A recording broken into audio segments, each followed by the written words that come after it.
ಶುಭೋದಯ. ಒಂದು ಊರಲ್ಲಿ ಒಂದು ಅಮ್ಮ ಮಗ. ಮಗಂದು ಓದೆಲ್ಲ ಮುಗ್ದಿರುತ್ತೆ. ಮಗ ಅಮ್ಮಂಗೆ ಹೇಳ್ತಾನೆ, ಅಮ್ಮ ಆಶೀರ್ವಾದ ಮಾಡು, ನಾನು ಹೊರದೇಶಕ್ಕೆ ಹೋಗಿ ಸಂಪಾದನೆ ಮಾಡಿಕೊಂಡು ನೀನು ಬೇಷ್ ಅನ್ಬೇಕು, ಆ ಥರ ಬರ್ತೀನಿ, ಬಂದು ನಿನಗೆ ಸುಖವಾಗಿ ಇರ್ತೀನಿ ಅಂತ ಹೇಳ್ತಾನೆ.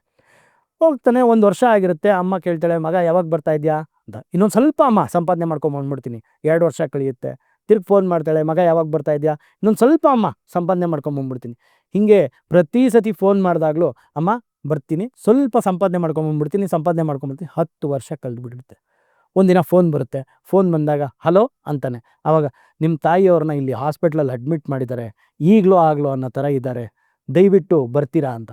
ಆವಾಗ ಎದ್ನೋ ಬಿದ್ನೋ ಅಂತ ಓಡ್ ಬರ್ತಾನೆ. ಓಡ್ ಬಂದು ಅಮ್ಮಂಗೆ ಹೇಳ್ತಾನೆ, ಅಮ್ಮ ನೋಡು ಇಷ್ಟೆಲ್ಲ ಸಂಪಾದನೆ ಮಾಡಿದ್ದೀನಿ, ಇಷ್ಟೆಲ್ಲ ಮಾಡಿದ್ದೀನಿ, ಇವಾಗ ಬೇಷ್ ಅನ್ನು ಅಂತ. ಆ ತಾಯಿ ಕೊನೆ ಉಸಿರು ಎಳೆದ್ಬಿಟ್ಟಿರ್ತಾಳೆ. ಇದರ ಅರ್ಥ ಏನು ಗೊತ್ತಾ? ಬೇಷ್ ಅನ್ನಕ್ಕಾದ್ರೂ ಅವ್ರು ಇರಬೇಕಲ್ವ. ಅವ್ರು ಇರುವಾಗ ಏನು ಸುಖ ಕೊಡದೇ ಇರೋದು, ಅವ್ರು ಇಲ್ಲದೆ ಇರುವಾಗ ಕೊಡೋವಂಥ ಸುಖದಗೋಸ್ಕರ ಯಾಕ್ರಿ ಸಂಪಾದನೆ ಮಾಡಬೇಕು? ನಾನು ಹೇಳೋದೇನೆಂದರೆ, ತಂದೆ ತಾಯಿ, ವಯಸ್ಸಾದ ತಂದೆ ತಾಯಿಗೆ ಇಂಪಾರ್ಟೆನ್ಸ್ ಕೊಡಿ ಯಾವತ್ತು ಅನ್ನೋದು. ಯಾಕೆಂದರೆ ಅವ್ರು ಬೇಷ್ ಅನ್ಬೇಕಂದ್ರೆ ಅವ್ರು ನಗ್ನಗ್ತಾ ಇರಬೇಕಲ್ವ. ಅದರಿಂದ ಅವ್ರ ಜೊತೆ ಕಾಲ ಕಳೀರಿ. ಇದುವೇ ನಿತ್ಯ ಸತ್ಯ.